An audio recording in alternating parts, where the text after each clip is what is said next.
అది.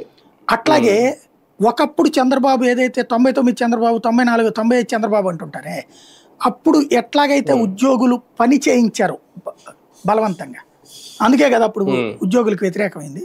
అట్లాగే ఇక్కడ టీచర్ల విషయంలో పని చేయించే పని ప్రవీణ్ ప్రకాష్ తీసుకున్నాడు. Updated systematic education దీనివైపు.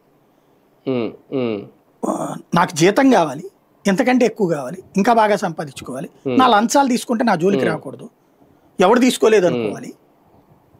అలాగే నేను పని చేయకపోయినా నేను ఉద్యోగిని, ప్రభుత్వ ఉద్యోగిని అనేది గుర్తుపెట్టుకోవాలి తప్పించి నన్ను మాట్లాడకూడదు అనేటటువంటి తత్వం ఉంటుంది అక్కడ. వీళ్ళు నోటికొచ్చినట్టు మాట్లాడేశారు, ఏది వీళ్ళ నాయకులు వైసీపీ వాళ్ళు. అది వాళ్ళకి ములుకుల్లో గుచ్చుకున్నాయి. రెండవది ఈ పిఆర్సీ 23కి తగ్గించడం అనేది నచ్చలేదు.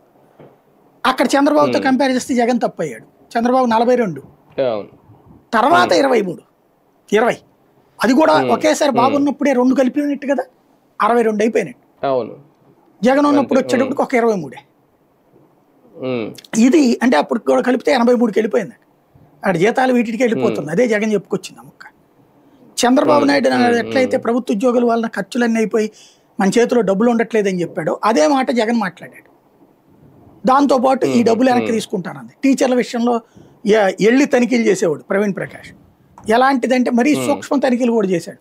హోంవర్క్ ఇచ్చారా లేదా, స్టూడెంట్ ఇంటికి వెళ్ళి చెక్ చేశాడు.